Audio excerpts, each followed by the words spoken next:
Welcome to Hurts So Good. I'm your host, Orsi Sabo.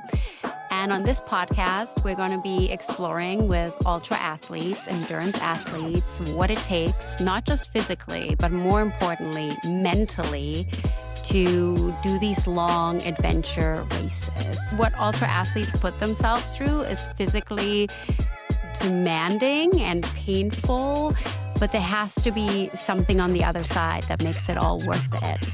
So let's explore what makes it hurt so good. Welcome, everybody. So excited to be here with Jenny Quilty. She's a pro runner with Norda Trail Team. She's also a coach at Pacific Pine Running and my former coach. She has won big international UTMB races like Thailand and Hong Kong, and has set course records at local races like the Fat Dog 120 and Squamish 50-50. Welcome, Jenny. Thanks, Orzi. That's a very kind intro. The Hong Kong race is Translantau. Looking at you yesterday, like all the things, even though I've known you since 2019, we met when a friend of ours, was running the Fat Dog 120, which you're the current course record holder of, which is really exciting. And I saw on your ultra sign up that you're signed up for it again. I am. Yeah. I know it's a weird place to start, but I'm so curious about your motivation to go back as the current course record holder. Yeah, I think you have a question like everybody, like, are you actually doing it, or did you just get an entry, or like what? Why? And I like getting to talk about the motivation behind it, or I'm excited to, because I think a lot of people are like, but obviously it went well, like you won, you set the course record. Why are you going back? And for me, there's a few different pieces, but yes, from the performance side of the results, it looks really good, but there is so much that I think I can personally improve upon from my race there last year.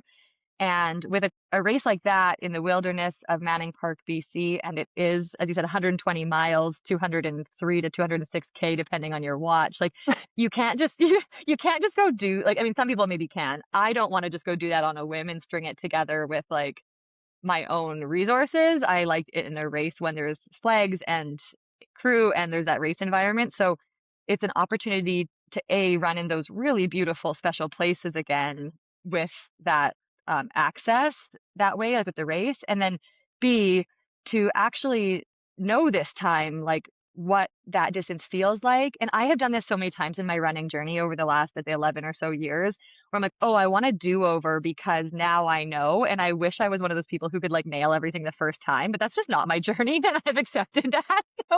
So I'm very large margin, and I feel like you nailed it. Thank you. But like I was battling stomach issues and was a bit like timid maybe in the first bit. So yeah, I'm excited to try it again. And it's Fat Dog. So like I had perfect conditions. I might be fighting a snowstorm next year. I don't know. That's totally fair. I was telling Brooke, I saw you cross the finish line and you looked so good after 200 kilometers. I had paced Victoria Brown for like maybe 50-kilometer section and I was wrecked. Like I was so wrecked and you came to the finish looking so good. So did it hurt so good? You didn't look like it hurt at all. It definitely hurt. It hurt so good. It also hurt so bad at some point. Like it's the full mix out there. I also have like gotten used to that. People be like, "You look so fresh at the finish line." And I'm like, you know what? Thank you. Like I don't know. I'll just say thank you. Like that's not how it feels on the inside sometimes. But it did actually, remember, it scared me because I was like, oh, I just did the furthest run I've ever done by a very long shot. Spent 32 hours out on the trails, and like I felt the best at the end. So like, what am I meant to do? that question kind of sucks. It's scary. I mean, I can't comprehend 200 milers. Like I know people run them, but I don't know. Is Cocodona next? Is that what you're thinking? The thing with the 200s for me is that like I don't love much of the terrain that they're currently hosted on. I'm a deep forest girl. Like I don't want to see where I'm running in front of me in the desert. Like people like the desert so pretty. I'm like, yeah, it is, but like I can look at it once and move on. And that's just my personal preference. Like I love just being out in the trees. I could have a run with no views. Like put me in the deep forest for 200 miles, I'd sign up tomorrow. But the ones that are closest to that right now, the courses, like I think it's would it be Bigfoot?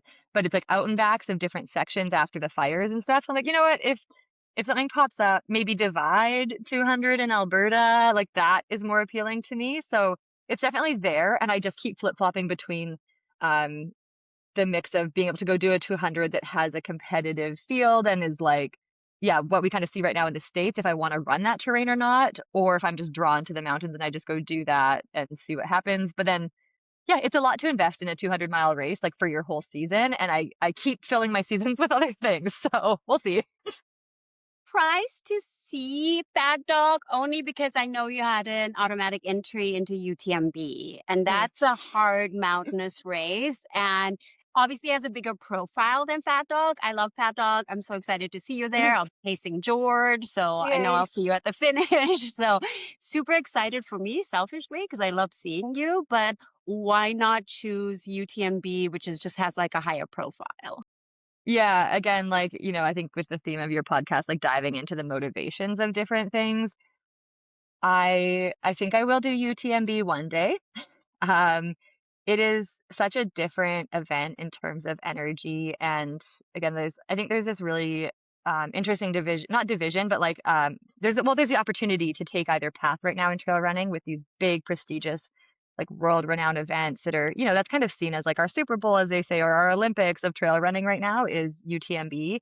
And the style of running that is, like, again, I want to be there one day and I want to be there one day, but it just like it doesn't speak to my soul in the same way that going for a long run in the mountains does. And so I've definitely struggled with that back and forth, like internally, of as a professional in the sport, and if I wanted to purely focus on advancing my career or like my ranking or notoriety, that would be the right move.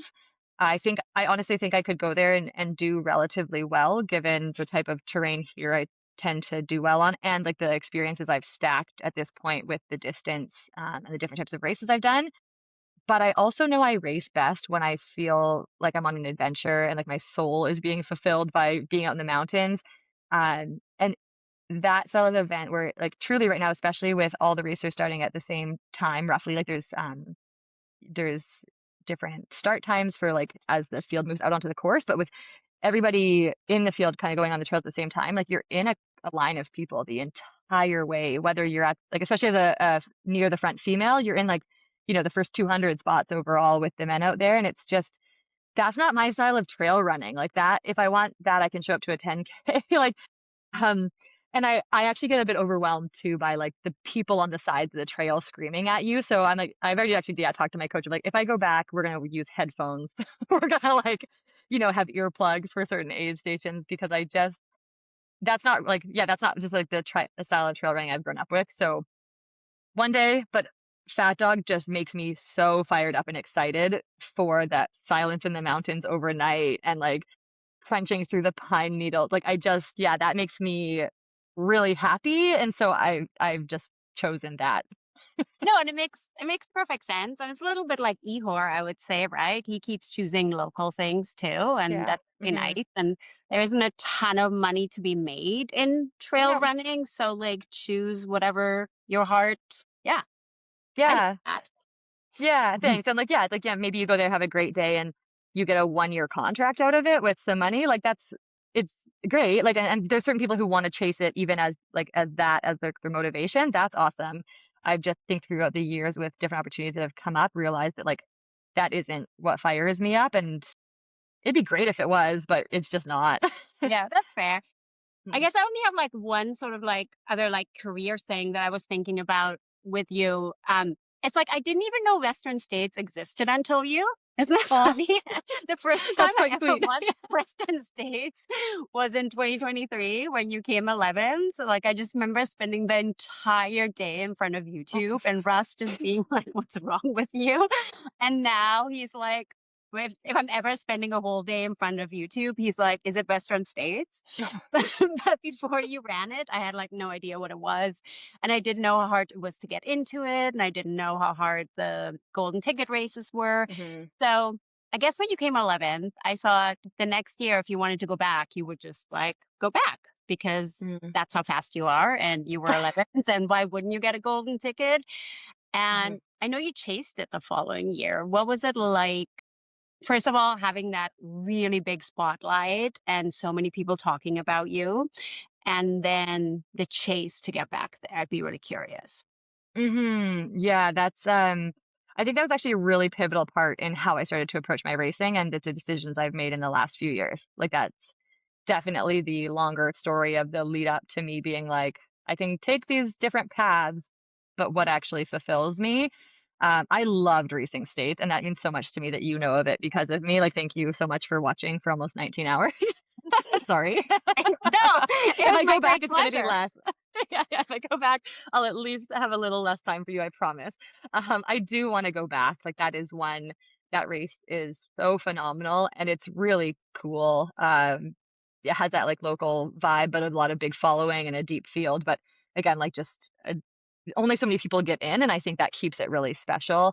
Not because obviously, like, I wish everybody could race it, and I wish everybody that wants to got to, but running in a smaller field just changes the race experience. And again, like coming from Canada, that's something I'm a lot more familiar with and really enjoy. So coming 11th, I was so happy with how my day went. Like I ran faster than I thought I ever could. And I think there's a lot of room to improve. Like I'm faster than I was then. And I would like to chase a golden ticket. But yeah, going from 2023 racing state and then going back to Thailand and DNFing, it was a really good opportunity to sit back and reflect and be like, what do I actually want and why? And when I got into states, it was in December of 2022 that I won my golden ticket. That whole next lead up, like almost the full year, was all about states. Like the style of running changed, where I train, like locally changed because you can't go do a hiking 3-hour summit in the backcountry if you're trying to run fast for 100 miles. Like you need to run. So, there's summits in summer that I was like, oh, I just don't get to do that this year. And that is fine when there's a focused goal. I think that's a really important part of a lot of top performances. But when it came up to like if I don't get a ticket in 2023 or early 2024, like am I ready to really just lock back into this same kind of chase? And I think for me that happened around the same time that I had switched to full-time coaching for a few years and was building like my business, and it had just been really busy and like everything felt so dialed. Like I remember having so many checklists that it was like not only just like my work to-do list, but then it was like this athletic checklist of like, I need to do these 10 things today to be at my best by this date. And it just felt so rigid, which again, like personally for me, isn't a way that I thrive. Like I didn't like leave a place of employment and a structured job to have more structure that was like self-imposed with higher pressure and more like publicity. Like I was, yeah, that's just not how I do my best either. So that kind of came to a head, I think, at the same time where, like, if I had gotten back into states, I probably would have repeated it. It probably would have been great. I still look forward to that opportunity again. But like, yeah, it just was a good chance to step back and be like, what am I racing? Why? And part of doing Fat Dog too, like Fat Dog is one of the local Hard Rock qualifiers, Yep. which terrifies me. I don't need that ticket to be drawn yet. But like, it's also the Western States qualifier. So I am every year I'm putting my name into the lottery, and right now I do see myself racing one of the golden ticket races within the next year or two. I'm just not sure which one because again, like there's so many races I Yeah. want to do. And I've been looking at traveling places other than the States. So yeah, I'm definitely curious about that. But coming 11th was like very celebratory at first, and I would say almost the further away I get from it, and like just that true recognition in that I can't just go back when I want to necessarily. Like then I'm like, oh gosh, 11 sucks. Yeah. Yeah. Like, I was I'm counting so pretending. fortunate and it sucks. Yeah. The easy way back, I mean, easy way back running fast at, coming 10th or something would have been great. But here we are. And but you've learned so much along the way, right? Yeah. And so states Yeah. will be there. And like I've noticed just like paying attention to the golden ticket races, like you're in your like mid 30s, so you still got like time. But like there's women in their like 40s who are like getting golden like tickets. So you have plenty of time and you're just getting faster and faster. Like Thank you. like I saw Yeah. you in Vancouver halftime and I was like, what? Yeah. Thank you. Yeah. I just like, yeah, just PR'd my half this when was it? February? Like what month is it? I don't know. Um and yeah, like I think women do have the opportunity, and runners in general, if you're consistent. And like I didn't peak at my running in college. I was not doing this then. So there's Yeah. so much room for growth. And yeah, I see the women, who are setting that example for me, and I'm so grateful to be in the sport at a time when we're seeing that and the research is starting to be done on women and supporting our training. I can look at, yeah, I do think I'm starting to have that lens of like it's not going to be my peak and always progressing forever. I get that, but I'm not there yet, and I definitely don't wanna start acting like I'm not there anymore anytime soon. Like, we've got a solid 7 to 10 years, and I only started doing this at all 11 years ago, so, yeah, there's lots of room for fun ahead, I think. That's exciting. I want to take like a darker pivot. Not that it necessarily has to be dark, but you did mention the Thailand DNF, and I think Mhm. there was another one like at OCC, right? And those are like probably like the only things I've ever seen you DNF. There's one more way Ooh. earlier from Wham, and they all follow a similar theme, so that yeah, we can dive into those if you want. Well, I guess that's what I'm curious about is just because like even just like starting one of these races is so daunting, but like when you hit a wall in one of these races, like what is it that makes you stop or like is there an opportunity to like move through it or is it just like no, this has to be done now. It's not hurting good Mm. anymore. Like moved into like a hurts bad kind. Yeah, for me, most of those have been like, this has the potential to have medical repercussions. I'm gonna stop now. Um, Thailand making that a little bit easier, where I was like, I had such significant chafing, and it was one of those things where like I had raced the year before in the exact same outfit for, obviously like way longer than I lasted the second year there. But the second year, it was way more humid with rain, so nothing ever dried that was on me. And the chafing was in the shorts region. I've talked about this many times. I'm not shy about it. It is what it is. Like it's basically like the underwear liner of the shorts, like cut into my skin because the course also changed, and we were on like sandier, looser dirt trails, like kind of scrambling down by waterfalls or climbing back up like with a hand in the sand. So there was just more sand and dirt kicked up. And it because I think my shorts never were dry with the humidity and then the rain, it just yeah, it just tore my skin apart. And it got to the point where I was like, okay, I'm only 100K in, and I can't move. Like, I'm starting to shift my gait to try and stop these parts of my, like, shorts from touching my skin, like, that doesn't work. And it's one of those ones where, again, hindsight is always 2020 and, like, so much different, like, now, I'm like, "Oh, I had a pair of tights in my pack that were part of the mandatory gear Yeah. kit." Yes, I had to carry pants to race in Thailand. Like, I could have cut them into shorts and I could have had tight shorts, and now I'm like, I would never have thought of that in the moment, but, months removed, I remember being like, "I could have put tight shorts on and tried that." Would I have made it the rest of the way? Maybe. I don't know. Would it have just gotten worse, and would I have maybe had, like, open wounds in Thailand? Like, I don't Yeah, really yeah, wanna go to yeah. the hospital for that. I'm overseas. And then with that one too, like I truly want to see that course. I am very, very much, deeply considering going back this year, Mm. to race. It won't be a golden ticket race, but it's a UTMB qualifier, and, like, it's just such an amazing place to get to run. But I think that was, like, after CCC, yeah, no, OCC, the 100K. Yeah, all right, Anyways, right. I'm like, "Wait a second." After that, so I DNF'd there. Like, after States, I went to that. It was, like, 6 weeks later, and then went to Thailand. And I think for me, Thailand was the kind of like wake up call of like, I don't want to actually finish this race and be at risk medically, but also like I'm very far off the ticket here. And if I'm just going to walk it in for 60 to 70K, is that worth it? And again, had there not been the risk of like I was like, I don't know, I could get infections. Like that seems like a really bad idea. So that was a kind of decision to call it. But I think it was also, yeah, it was a bit of that balance that you see sometimes. And people get criticized differently for this of like if you're at the front of the field, like, oh, you're dropping as a pro to protect your next race. But like that's also very real, right? Yeah, Of why like, wouldn't you? yeah, like it's sometimes it's about gritting it out and sometimes it's about the experience. And I think there's definitely days where if you're just having a bad day, like suck it up, carry on, right? Like learn something about yourself when it gets hard. But when there's like that external factor of like this could impact my future running or the rest of my like trip or health while I'm here, or I have to go to the hospital and do with travel insurance, like that's all a bit much.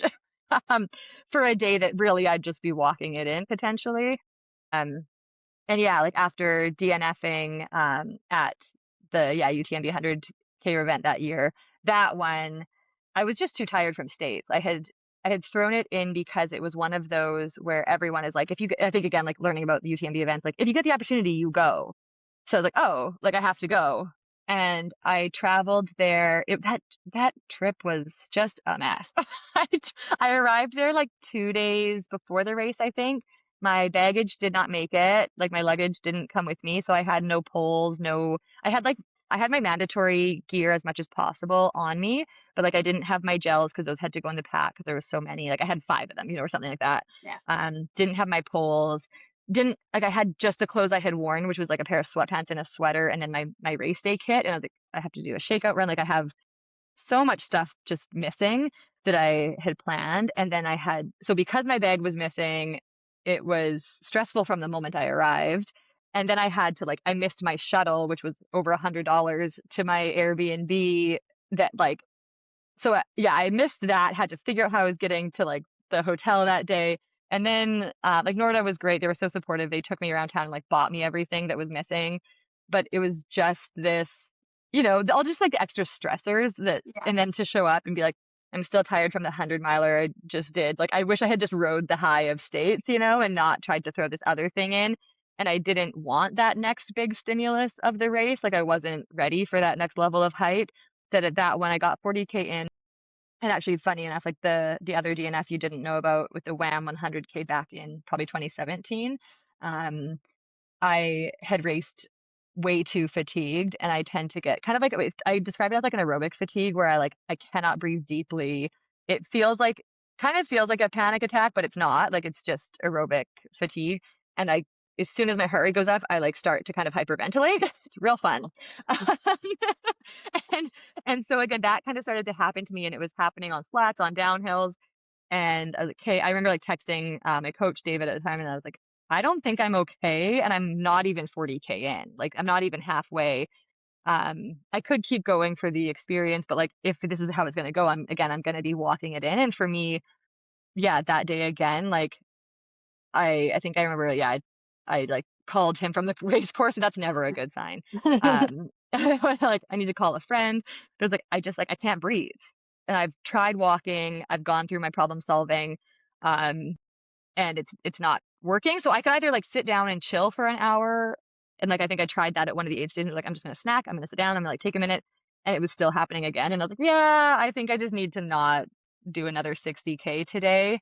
Yeah, and we're again, it's kind of one of those ones where sometimes, again, probably annoying to other people too. It's when you have kind of gotten the opportunity to do these races enough, or I have a certain UTMB ranking that if I do another qualifier, I can go back without the lottery.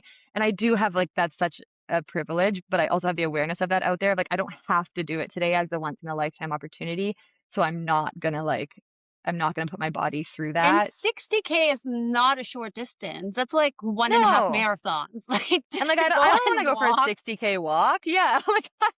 I'd rather go sit at the hotel and stare at the mountains. I don't, Yeah. and there's people who would, yeah, there's people who would take face that differently, and that's totally their own, initiative. But it was one of those where I've been tough, I've tried this. I think I've started to believe that I'm tough enough when I need to be, and then allow myself that grace to also be forgiving and compassionate when I need to be, to be it's okay. It's okay to not do the thing and just be tougher because that's there when I need it. I've shown that.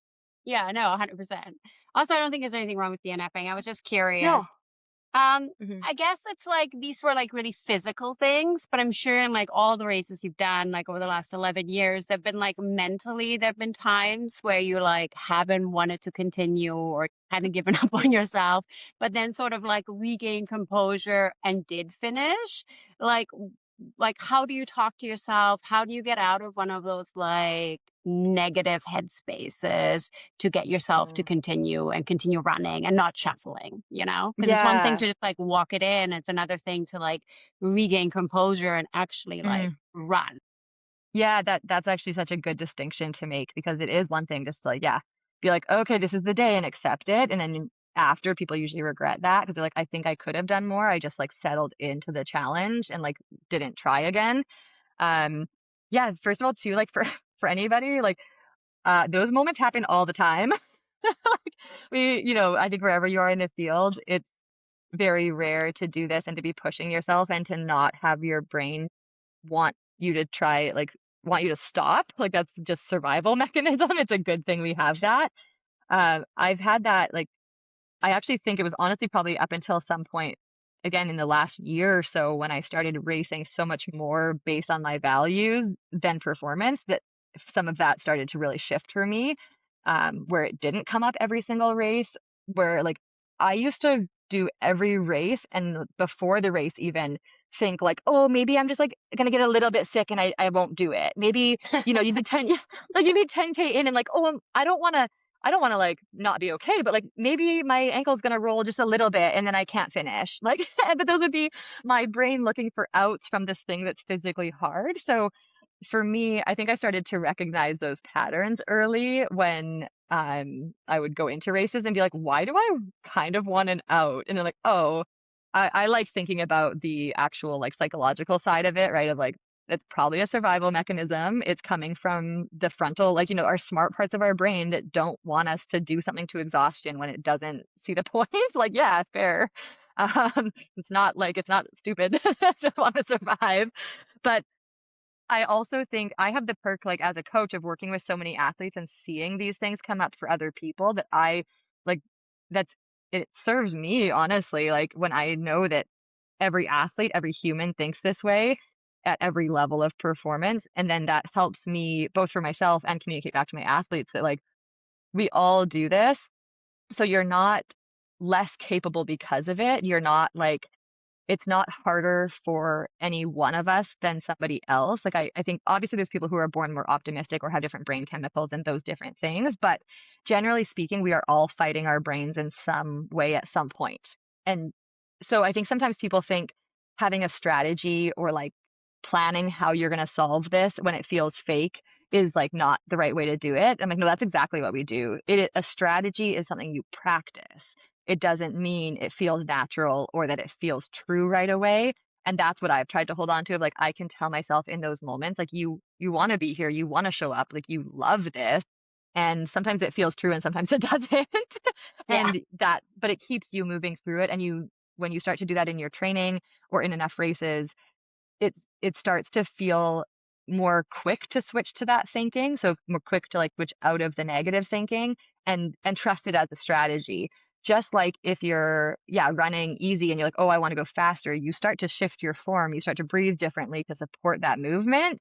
You do that for your brain just by talking to yourself differently and, like, sticking with that just as much a form of practice and training as you do the physical, yeah, it shows up for you over time, but it's never like those other thoughts aren't going to come up. Like, I've started to feel them less and less because I'm so focused on the joy in my racing, but I'm absolutely still out there, like, experiencing the hard moments and my brain telling me, like, it'll switch from being like, "Oh, I don't wanna do this race," to being like, "Oh, you suck at hills." And then it 'cause it always like, it's the one thing I'm like, my brain is gonna tell me every single time, and I'm like, "Well, guess what? Like, brain, no one's passed you. You're doing fine." Or, like, even if they have, because that happens too, right? You have to be prepared for that of being like, "Okay, cool, we think this every time, and we still run the hill." Like, so again, like you said, how do you get yourself to run and keep racing through it is like, I can think something, and I don't have to change what I'm doing because of it. Those are different things, and being able to see that is very important. And when in doubt, just, like, take more carbs. Last Yeah, note. but also like you're so good at hills. Thank you. My brain doesn't agree. I feel like anytime I've ever heard anybody talk about you, because sometimes your name will come up on like a podcast, like Free Trail, like whatever, everybody's always talking about how good you are at technical things. Like that is what people associate you with. So that's what I Thank you. associate. it. I think you're a killer at hills. Thank you. And isn't that funny, right? Like the thing we can be publicly known for doing well at is sometimes our own greatest enemy or like where you feel the worst. But yeah, like and that's where like sometimes we get the perk of hearing somebody else say we're good at it. And then that's great. Like again, serves me really well. And but we also have to know like how to handle that thought when it's just you versus you out there and there isn't somebody being like, hey, remember, like Yeah. so and so said you're good at this. So having both sides of that, to like how do we develop it within ourselves? Because yeah, like whether I think I'm good at hills or not doesn't really actually matter. Or again, like I said, doesn't matter how it doesn't impact how I move on them. Like I don't think, oh, I'm bad at hills and start walking. I think with this, I'm bad at this. Oh, it probably just feels hard. I should probably just keep trying. Turns out it's okay. It's interesting Yeah. what you said about reading all those training logs because you are a coach and you coach so many athletes. So I went back and looked at some of my old training logs just to like in preparation, and I realized how whiny I was. And I was like, those were a couple of really hard years of my life, and I was like, Mhm, wow, mhm. that it really shows in how I'm talking about this. But I remember specifically coming in like third at a backyard ultra where it could have easily been second. Like I knew I wasn't going to beat Dave Proctor. That was like its own thing, but I could have easily tried to beat the other guy. And I was like, nah, third's good enough. Like it was so weird. And I was complaining to you about that. And I was like, have you ever done that? Have you ever given up on yourself? And you Mm. were like, yes, I have. And I was like shocked. Like there was this moment where like to me you're a pro runner, so like obviously you're so much grittier and more competitive than me that it wouldn't occur to me that you two would ever give up on yourself. Like, it would just never occur to me. Yeah, I find that like I guess one of the things I love about having that day almost like near daily dialogue with my athletes and their logs is like I think there's value sometimes as in my role, like, of sharing my experience because I get that all the time where athletes like, I think I said something to an athlete, she just finished the speed project solo, and, like, she said, like, "Thank you so much for being" I know, amazing, shout out to Alina. Um, yeah, but she's like, "Thank you so much for being a part of this," and I said, like, "Thank you for all that you've taught me and for letting me," and her response, like, she's like, "I never" like, "Yeah, I never thought about how you might get something out of this too." And I was just like, "Oh," like, I feel like I say thank you to my athletes all the time, and I was like, "Okay, I need to say that more," because, like, I was like, "Yeah," like, when athletes take on different challenges or share things that are going on in their life, I get to kind of reflect back that level of humanity of like, yeah, it's not always like, "Oh, yeah, same," but, like, just the mutual relationship that's there and the way we can learn from each other, and like sharing from like a coach who has the experience as a pro runner as well, just to be like, maybe there's some pros out there who are a bit more, I don't like for lack of a better term, like more robotic or more rigid about their approaches. That's not me. And just being like, I think our best path to find our best selves is through our own values and finding our unique approach that works for us, both in training and in like the mental side and decisions around it. So yeah, like that's kind of where I'm like, I feel there's a level of relatability because I didn't come from a collegiate background. I didn't come from like a road pro who switched to trails or anything like that. Like I've made a lot of mistakes. I've kind of like there's few things that I haven't experienced. Like I have athletes who are like, "Oh, you must eat so perfectly, like as per your dietitian." And I'm like, "I've had 3 muffins and a cookie today, and like now I need to go find a vegetable." Like, no, like I mess up daily, and it's not for lack of trying. It's just life and humans. Yeah, no, totally. Do you find a correlation looking at your athletes? Like, do more positive, like athletes, like in their logs, do they tend to race better than people who are maybe like a little bit more critical of themselves? Is there a correlation to their racing, or is it just a life enjoyment factor? That yeah, oh, that's a really good question. I don't think there's a direct correlation. Um, I do think that people who are very critical of themselves get better as they learn more about their values, but there's probably some like bell curve, maybe that's not the right type of graph, but like there's the people who can perform really well while being really tough on themselves, but I think without caution and without positive affirmation and like discussions about that, I think that has a duration like what like that's gonna expire. Yeah, there's a Uh timeline on it. yes, thank you. There's a timeline on it because people will burn themselves out, they will lose enjoyment, or they will have a bad outcome and they'll be lost.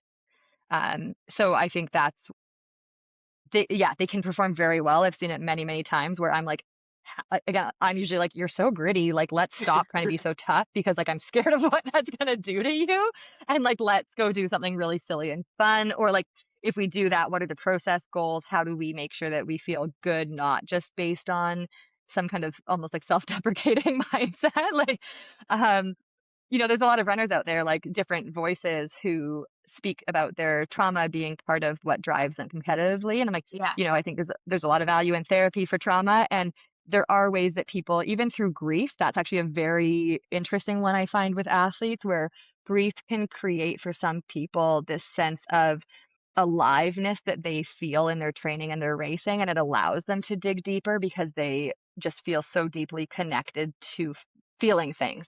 Um, and that's really beautiful and again, powerful as long as there's also that recognition of like, hey, this is coming from grief. And I'm also allowed to be sad when I sit still or when I run. Like all those things can come up and coexist. It's not fuel on the fire and I don't need it in order to do this. Mhm. It's just an added component of human experience. The positive people who are, naturally optimistic, more joyful or just like, honestly, like I don't think anybody's that way 100% of the time. I, I'm probably somebody who's pretty darn close to it, especially like public facing. And I truly like, I'm pretty honest about that part. Like I think I'm very naturally wired to be positive, probably like a bit confident in ways that have thankfully worked out for the most part. And I can laugh when it doesn't. Um, but I don't think anybody's that way the whole time. I think we all have voices of criticism, and it's just, like, where or how that comes up differs, and people who maybe are more optimistic in the race, mindset, like myself, for example, maybe, like, that's the one obviously I know the best. I have to remind myself that I can be a cheerleader, love what I'm doing, and try really hard. Like, Yes. when you're like, "Have you given up on yourself?" It's like, yeah, I have to remind myself I'm not actually just there to cheer on the other women that I'm so inspired by that are around me, like, I'm there to race them. And I can do both, and I can feel good about both. So it's, like, more of reminding myself to tap into a fierceness sometimes. I want to out myself. Like, I hate when people cheerlead you on course. You're like, "Tell me to work Buddy, harder." like, no, no. If you're at an aid station and somebody's telling you you're doing a good job, that's great. But whenever someone passes you and says good Mm. job, it's like the most irritating thing that could You would pot hate if I passed you then. everybody in the trail world like does it. Mhm. It's so annoying. Like, no, I'm So not doing a good job. Like, do you want silence? Like, do you want them just to cruise past you, or do you want them to be like, "Come on, let's go"? accept good job. Like, don't tell me I'm doing well as you're passing me. It just feels like That makes me feel really bad about this many times, like, all because, when I'm passing somebody, again, that's actually very interesting because sometimes it's strategy, right? Like, sometimes I'm not meaning to tear anybody down, but I'm like, "Oh, look, I'm talking while I'm passing you," so that they don't try to come with me, like, it's a gapping strategy of, like, if I can talk and they can't, I know they're not coming with me. So, like, I'll say of the pack though, Jenny. Like, nobody is like really right. strategizing to be like 30th place with his like Well, you never know, some people are deeply competitive in there too. I know. But that was Yes. actually, I feel like you answered this next question I had. I was wondering, because I feel like running has made me more positive over time. Mhm, But I was wondering if you're just kind of wired like that from the get go, or whether it's been the process of like going out there and doing something hard every day that has mhm. made you like happier or has wired your Yeah, I brain differently. Because you've been running for 11 years pretty steadily, right? Like, mhm, do you mhm. feel like it has changed the way you like think? Yeah, I mean, definitely, I think it would be again, like, thinking of just general like, I love, like I said, the psychology side of things, I love the neurological side of things, um, with neuroplasticity, like, it'd be highly inaccurate, like, to say no. Absolutely, like, or you take any amount of rest days post-race, and I'm like, "Oh, I live on a runner's high," like, "Woo." What's Thank the goodness for longest that. rest you've ever taken in the last, like, however many, 5, 6 years? Like, I think post-race from my first 100 mile, I think I had 11 days off. So I am, yeah, like I'm very fortunate, and I think I also do a lot to support myself. Like I haven't had big injuries. Um, I think I had 11 days off and was like, oh, I need to move again. Like I don't sleep that well at baseline. Like apparently if I'm not exercising, like my body's like, when are we getting the energy out? Um, like I do sleep well during training, but yeah, once I notice that even in tapers, like I can only reduce my volume so much, or else I'm not going to sleep before a race because my body's just Wow. very used to it. But like from the brain side, um, absolutely running has, as we've picked that cliche kind of saying of like running, any amount of distance reflects like a day in life or like reflects every journey of life in a different way. And um, I think there's been a lot where going running and going trail running in particular for me has built up my self-belief in just like chasing different goals and dreams. I think it's changed probably the way I think about challenges, and I gives me more of like a why not kind of attitude of like if I can do that, I can probably figure this out, or like um I can have failure and still be good at something. I can fail and still be considered a pro. Like, okay, like thanks.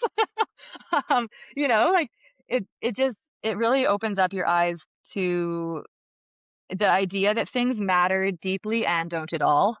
And it's such a great pathway to exploring more of that in life. And I think it's given me that different perspective along with time, and life experiences, but that, yeah, it can matter deeply and also not. And it can, like, we all just have one life to live. Like, I feel like I have such a different perspective on the idea of like mortality.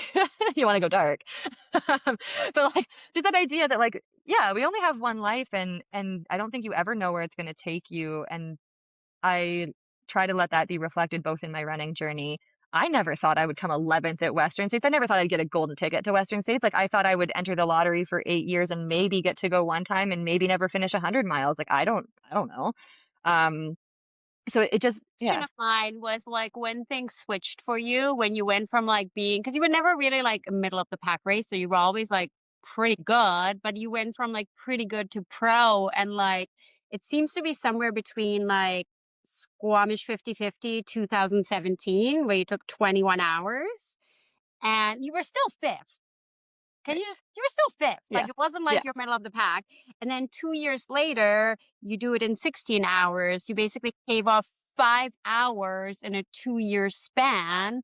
And you set a course record that stood for like a really long time, right? So was it in that period that you were like, oh, I'm a pro? Did it happen later, before? I'm just curious. Like, is it the shoe deal that makes you a pro? Or is it like feeling like I'm a I pro? didn't I didn't have a shoe deal by the time I did that record or the second go at it and shaved 5 hours off. I paid for all my stuff.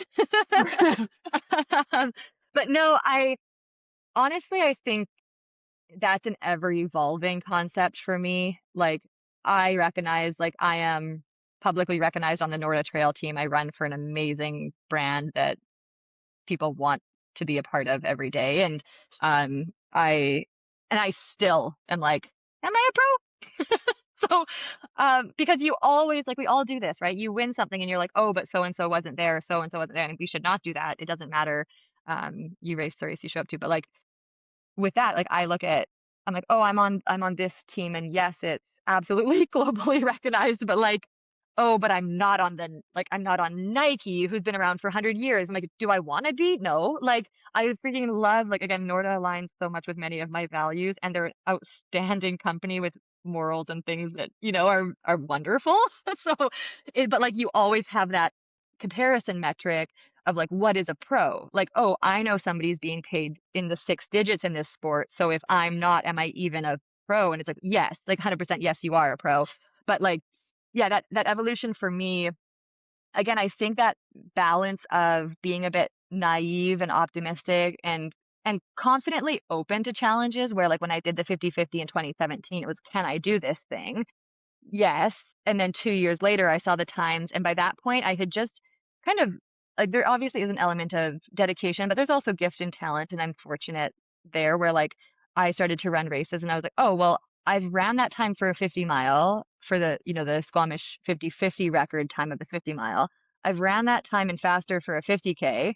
I can probably put those 2 together," and just, like, being a little bit honestly just, like, open to try because at that point too, the grace of like, there was no live stream there. Now there is, and I do it, which is fun. But like, but there was no live stream. There was no pressure. There was no sponsorship coming out of it. Like I never, and I think that's again a lot of like the values I've come back to of like, do it because you love it, do it because you want to explore something about yourself within it and see what happens. It wasn't like, oh, if I do this, I'll be recognized. Like I remember even just the Instagram like recognition going on around that race and like the stories each day because it happened in 2019 to also win the race overall and like just being like, oh, like I didn't know anybody, like I kind of just wanted to fly under the radar and like do this cool thing and like, check it off. And it's like, oh, people noticed. But like, yeah, again, that the idea of going pro in this sport is so unique because it means something different for everybody. And that's okay. Like there isn't one standard I think that people need to hit or anything. But even out of that, nothing happened. Like 2019, I had no emails. I had no, like, it's, uh, that's not how this sport necessarily works, and especially not anymore. So I would, Canada, I feel like I don't know, like a lot of Canadian. I know really great Canadian trail runners, like yeah, really great, but I don't know anyone who's like making really great money. Like I remember hearing you were somewhere being like, "I've never made $1." I was like, "But you finished the Barkley. You run it's, 107 hours of a yeah. backyard. How have you never ever made money at it?" Like I don't. Mhm. Is it like a Canada thing? Yeah. So for Canadian athletes, again, I'm very fortunate to work with Norda. I think there's a lot of opportunity there because they're a Canadian brand that has global recognition. But for most Canadian athletes working with brands that are based out of either Europe or the States, we are such a, like, just in terms of numbers, we're such a small part of their market. And so unless you are also have that influencer side with, let's say 20,000 plus followers, you aren't going to like I just simply don't think you're going to see those things. You could go win again any big race. Like I know people in Canada who have come top 10 at states and had absolutely no change in their contract and they have a small social media presence. And it's like that's again I think the story. Like people are like, "Oh, go come top 10, your life will change." I'm like, not if you don't want it to, or like not if you're not seeking that out particularly. Yeah. One result in this sport will no longer do that because stuff is happening all the time, right? Like when there's 10 races on a weekend, you don't get a sponsorship out of doing well at one of them, even if it's a golden ticket race. Like I didn't, like I had Norda on as my support before I got my golden ticket. So like obviously they were part of my support and my team for states, but like I had no one else, like no one else was like, "Oh, you got in. Do you need apparel? Do you need packs? Do you need gear, like nutrition?" No, like, and the ones who did, I was like, at that time too, I got a little more picky, and I think that all athletes should, where I'm like, if you're going to use me as your marketing and your branding, pay me. And a lot of them, like anybody who had reached out was like, no, we'll just give you product. And I was like, no, you don't get my Western States off of product. Like, because I am also fortunate enough, I have a job that I was keeping. Like, I'm not going to go full-time pro. I love coaching and it allows me to participate in the sport without needing financial support, like other external support to do so. So I'm like, I'll just keep doing my job. Yeah. And I don't want more obligations. So yeah, being a Canadian in this sport is extra hard.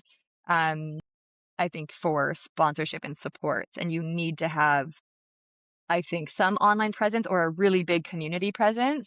Like some people, again, people tell me, oh, you're one of the whatever most known Canadian ultra runners. I'm like, I don't ever believe it, but thank you. Like very cool. And like it doesn't mean that you like then get these things. And I hope that doesn't sound entitled. I don't think it should mean that, but I just think sometimes people assume there's a lot more support there than there is. And that like there's a lot more ambassador teams. I'll say that. Yeah, And yeah, that's yeah, yeah. great. That's fine. But there's a lot more ambassador teams than people realize. Yeah, no, I get that. Do you think being a storyteller is part of your job as a pro? Like you have your Substack, the Cool Down, which I love. You have your YouTube channel that you do with your partner Matt. Like, is being a storyteller is like taking art and athletics and merging them? Is Mm. that something that you do because it's a passion of yours, or is it because you feel like it's part of your job? Yeah, so I can transparently say I don't have any required obligations from Norda to do any of that. They're very like supportive and flexible, and I think, yeah. So for me, that stuff is actually just my way of contributing to community and sport in a way that feels authentic for me. I think it's obviously potentially smart long term to have that element of like a brand or like a community that follows you personally. Um, whether that means that like down the road there's like different media opportunities or things like that when you're no longer, performing or racing as a pro. A lot of runners will do that, but in terms of it being an obligation for a lot of different contracts out there and a lot of different pros, like, yes, but some brands who are requiring that will be the ones who hire the teams and are like, or doing it with or for you. Um, or again, it's like because you are paid a certain salary that they're like, yeah, you have you don't have a job, sit down and write once a week. Like, I can imagine that being a part of it. Like as you know with Matt and I, our YouTube is like very infrequent because he has a full-time job and I would love to do more of that. We're actually thinking about that for this year, but it'll be much more like follow my training this week. It's unedited. Like more of just me talking at a camera than anything special because that stuff just takes so much time. I was And gonna say, wasn't Matt gonna do a YouTube about Fat Dog last year? I believe he we said have so. we have incompleted videos from basically every race I've ever done. So yes, I am on him daily, and I'm always like, people just DM him and tell him he needs to do it because he hears it from me, but he's like, well, if you're the only one who wants it, like, cool, we'll get there. But if other people could tell him, that'd be great. Because yeah, there's a lot of footage. Specifically poking at him at Fat Dog. I was like, Please but do, I'll do it please again. do. I'll Yeah, slide into his DMs. I'll do that because he does really yeah. good. Like his videos are good. He does really really good job. Like I know he's really creative. So I think sometimes I have to be like, it doesn't have to be that level, like it can be unedited, it can be just a race clip. It doesn't have to be so cool. Just like put something out there.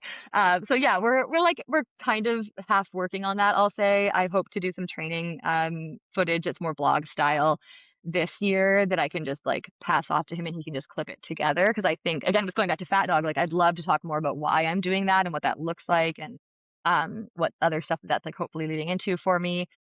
But yeah, I think there's athletes who do it as part of their contractual obligations. yes, When there's a brand and everybody posts the exact same thing in the exact same week, you're like obligated post. yeah. um, and that's like again, athletes are marketing, but there's also athletes who don't want to do that. And I think again, in this day and age of the sport, with again so much going on, they probably will have fewer opportunities for certain types of contracts because of it. Because like just being on a podium kind of now that athletes are seen as marketing in the company, it's just not going to do enough. Like, I don't think there's certain brands who are like, oh, we're only performance oriented. It's like, well, then like, that's awesome. That'd be so supportive. That'd be so great for athletes. That'd be so nice. But I don't think that's like winning right now in terms of like who gets what. Yeah. Mhm. You've had some pretty amazing coaches down the line. David Roach, like Swap Mhm. podcast. Like I think Yeah. everybody knows him from his miss last year in sort of Western States, but also just like Mhm. the Swap podcast is huge. And now you're with Corinne Malcolm. What have been those relationships like? Just out of curiosity. I mean, you're my Yeah. coach, but I've never had a different coach. What are your coaching relationships like? Yeah, I worked with David for almost 8 years. He was my first coach in trail and ultra running and like, yeah, so much love to him and Megan and for what they do in our community. Like that's absolutely it was truly like one of the hardest decisions in my life. It went on for months and I think he knew it. Where I was like I remember him at one point saying to me like are you like he's like I want to put it out there, are you thinking of like leaving swap and coaching? I was like no, like not at all. And then a few months later I was like oh he might have been onto something there that I wasn't really consciously aware of yet. And it was just again after I think it was after that journey to states, which like he did a brilliant job. Like I have no questions about my training or what was like how I was guided, to that journey so much, but just I needed personally to like change something to change part of my relationship with my goals and my running. And I think I felt like from my perspective, he knew me as like one runner and he knew what I was capable of in that path. And that's like exactly what you want from a coach. But I wanted a fresh lens for myself and of me. And Hmm. so I was like, oh, I kind of had that realization of like, I think I have to switch just for my own, like to know I'm doing things fully differently. I need it to look different. And he coaches so brilliantly and he has his own kind of theories and approaches that I just felt like I don't want to be the athlete asking him to do his job differently than he thinks he should. That's not fair. Like I don't want to be telling him what to put on my program because I need it to be different. Like You still that's run not. strides though? Yeah, of course. I I don't disagree with his methodology. So that's like the thing, right? Is like it wasn't like, oh, this isn't going to work. I was like, I just need fresh. Like I think we all have that in different times in life, whether we engage with it or not, that we just need to shake it up. Like we just need to do something different for ourselves for it to actually have a fresh start. And I hope I communicated that with him clearly of it's like it's not you, it's me. Like it was like I was like, I think that's the most I have ever meant that. Like, it's not you, it's me. Like I if it's coming from the same voice, I'm gonna see it under a certain lens, and I can't unpack that right now. So yeah, I switched to working with Corinne, and I actually I think I went a little while uncoached, and I realized if I coached myself, I would also run myself into the ground because I love trying all the things that I want to do for my athletes, and I was like, oh, Yeah. that's not gonna work. um, so yeah, I reached out to Corinne because I felt like there was just I know she's worked with David in the past. She's worked with many other coaches. So, and she has a background, like a master's or PhD, I think, in like exercise physiology. So I know she has that science component that I care a lot about. And I'd listened to her on Trail Society podcast, and just whenever she talked about her coaching, I also was like, nodding along, like, yeah, I like the way she's thinking about that. I also feel like, yeah, as somebody in my late mid, I'll call it, thank you, 30s, at 37, I was like, I do think about the fact that a female coach who understands and experiences the female body changes that could be in the next 10 years ahead if this is a, really long-term relationship, brings value to me. So not that male coaches can't address that stuff, but there sure is value to a female coach who, might experience some of the same things as you at times. So yeah, it felt like a really it wasn't like a switch from one to the other. It just felt really authentic, and it's worked out really nicely. Yeah, I'm really happy. She loves a good forest run. She loves a good log cry. Um, she does so much for the sport and the community, and we train a bit differently than I used to, and again, there's still strides, but there's actually a lot more of them at different higher intensities. But yeah, it's been neat to switch it up. Just a couple more questions. What do you dread? Like if you see something in your training log and it's just like, oh my God, that's gonna hurt. Like, oh, like what do you dread? Like what don't you want to see on your training log? I don't know. It's so funny. An athlete I was chatting with the other day asked me this, and I was like what workout do you dread? And I was like, I think I used to again dread them a lot more, and now I kind of don't because I think it is that hurt so good mentality where I'm like I can see it and be like, oh gosh, that's gonna hurt, but I'm like, cool. Like I just have that side of like, you're always going out by effort in a lot of your workouts. I don't do like pace-based workouts, so there's that component where I've talked to myself 100,000 times off the cliff of like, that's gonna hurt. I'm like, well, all I have to do is show up and try. Um, so yeah, I think it used to be the threshold workouts where I had like I remember Corinne programming me like 5 or 6 by 6 minutes at 8 out of 10 effort. And I'm like, 8 out of 10 is so hard. So hard. Yeah. That's gonna hurt for all the minutes. But then, getting into it each time and I think allowing it to build that confidence where I'm like, that was okay. Like how cool. So that like just unlocking that side of being like, I'll probably get through it. Yeah, I don't think there's much right now that I dread, which is pretty great to That's say. pretty awesome. I'm gonna ask all our guests this because Brooke is a little bit of a closeted runner. She wouldn't be producing a running podcast if part of her didn't want to run. I'm just gonna throw that out there. What would you say to somebody who's like wants to start running but still sort of dreads it because it does seem like to hurt in a not so kind way? Like it does, like going out for Mhm, a run isn't great. Most people don't think it's enjoyable. I think it's mhm, enjoyable, but I you can just want speak to for jump yourself, in bro. since I've entered the chat. Um, so, like, one thing you said early on was that there's a part of your brain that's like, this is silly. Like, why would I put myself through this? There's no benefit, there's no payout. I'm not chased by a lion and I'm not hunting food. Like, why? I feel like my whole brain is that. mhm, And I'm really interested. Our last guest talked about how like a really difficult breakup kind of catalyzed her into running, and Or so you've mentioned that you started 10 years ago. So it was like, I'm interested in like, why did you start? What made your brain like say, okay, this is silly and has absolutely no use whatsoever, but I'm going to do it anyway. But I'm going to give my whole life to it. Yeah. So I came into trail running during my undergrad when I found the Five Peaks series. I lived in Edmonton, Alberta. And then through that, people told me about ultras and running further. And I too was somebody who's like, I'm gonna do this 6K race. Why would I ever do the 12K option? Like they're just doing the same loop twice. Why, like I'm just gonna do the shortest one. That's awesome. Um, and then yeah, I got exposed to these people who were doing more.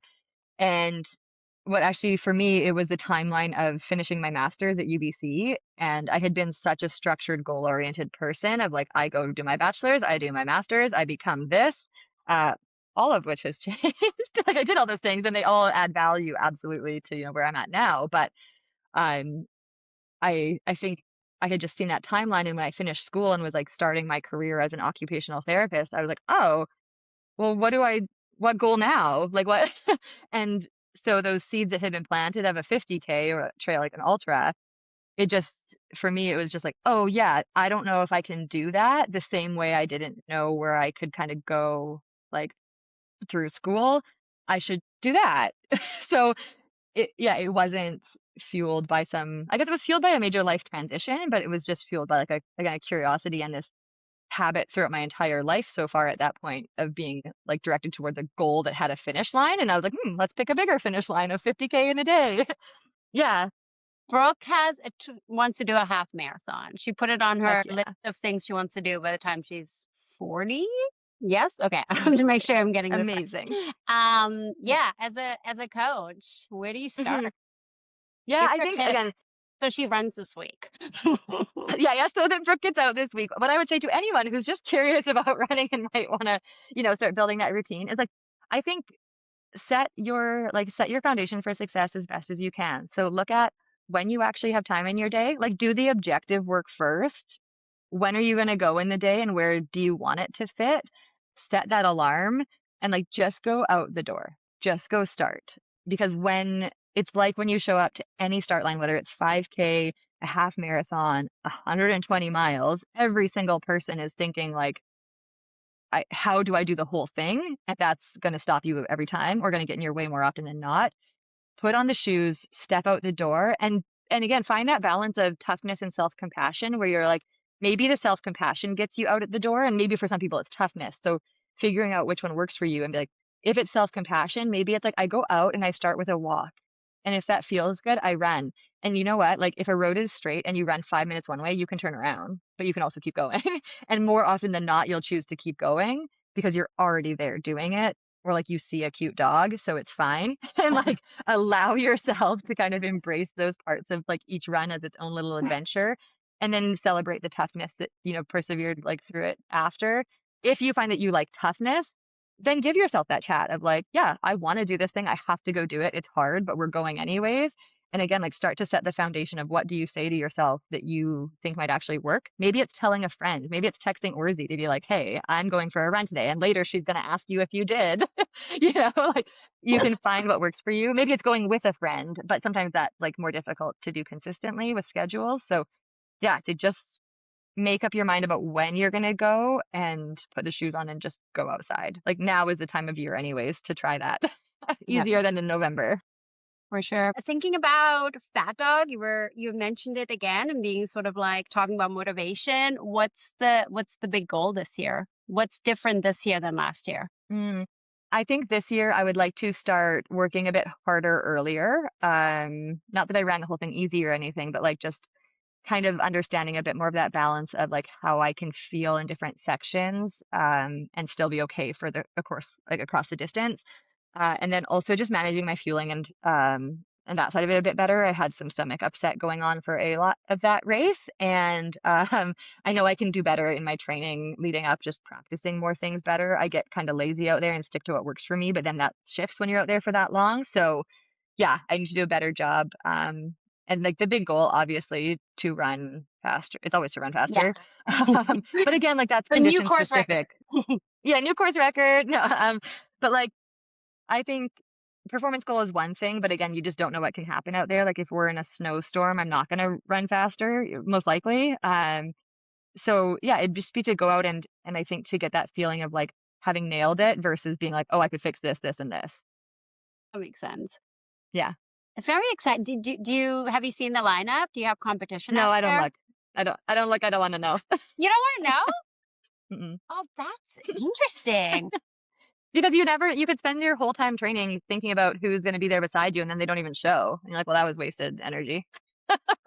Yeah, but I Um, feel like for you, because you are so much faster than the rest of the competition, or were at least last year, it just to make it interesting. Like, is somebody going to be out there like chasing you, or are you just going to be like, mm, you don't care? it's no, I don't care. Like it's 206K or Just checking in like every aid station. I was like, how's Jenny doing? And you might have been like second or third at that point, and people would be like, oh my gosh, she looks so great. She looks better than first. And then obviously you ended up taking first. So I yeah. don't know if that strategy was necessarily bad. Like maybe conserve it. I don't know. You do you. I'm excited to see Yeah, the it's just like about running your own race. Because like if I had went to keep up with first, like I knew I was already on course record split, so I was like, wow, like if that's her day, cool. Like I'm not sure I have that day. Yeah. So yeah, it Yeah. worked out. I can't even imagine that course. Maybe the 100K, but You could do 200K. it.